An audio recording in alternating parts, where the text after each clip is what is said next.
Princesas e Príncipes de Vida Real. Há 2 semanas atrás publicou um texto ali na página. Estou feliz para morrer, tive um engajamento positivo.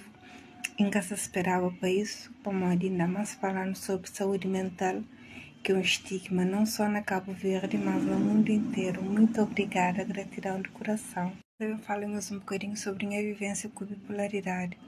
Eu descobri bipolaridade em 2022, depois da morte de minha avó, que era em Pilar, e criando esse pequenote, eu tinha teu amor para ele.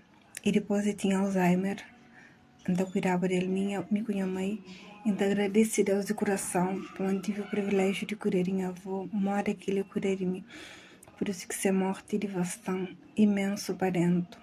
Pessoas só confundem bipolaridade com depressão, mas é totalmente diferente. Na depressão, você sente só tristeza, desânimo, sem vontade de fazer nada. Enquanto que na bipolaridade tem 2 polos, polo norte e polo sul. Polo norte é mania, onde você sente euforia, vontade de sair, de gastar dinheiro, e você dorme 3 horas, você acha o suficiente. Enquanto que polo sul, que depressão, você dorme 15 horas e você acha insuficiente, você só triste, e naquela fase é complicado. E naquelas 2 fases lá você perde amigos e familiares, família. Infelizmente ainda, e bipolaridade é um estigma, as pessoas ainda não sabem o que é.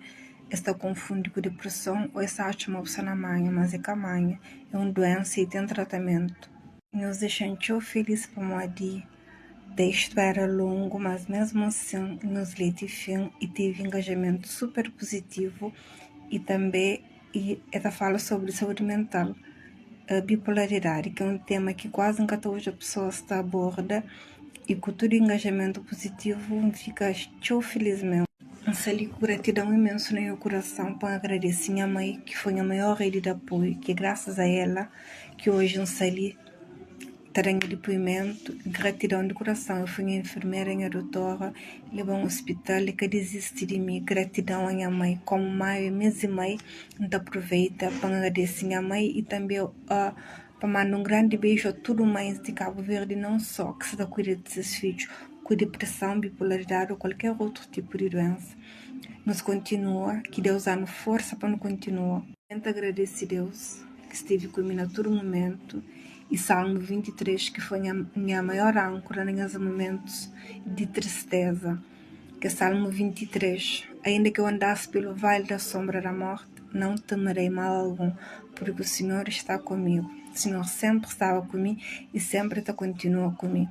Gratidão de coração nisso tudo. Então aproveita para agradecer também a Bairro Tchara Grande Frente, que sempre apoiam, que sempre dão amor e cuidado, e também eles mostram, como sempre fui uma pessoa alegre e gostei de dar carinho, de abraço. Eles mostram um olhar de amor, vale mais que 1000 abraços falsos. Para finalizar, agradecer a Deus e a minha família, nós que motivam a projetos que tinha guardado na gaveta, onde quer criar nova coleção, Princesa Minimalista Bipolar. Como antes ainda fazer bijuteria, igual assim de fazer bijuteria com novo propósito, onde 10% de cada peça também põe uma princesa na comprar remédio. 10% de cada peça também põe princesa bipolar a comprar remédio. Como Adelina Cabo Verde, consulta é gratuito, mas remédio nem sempre. É que a caridade, mas sim a comunidade. Não sou junto de mim, panhos. Se depende de mim, nenhuma princesa que fica sem tratamento. Muitos beijos, muito obrigada por tanto carinho. Princesa bipolar, de mim, panhos.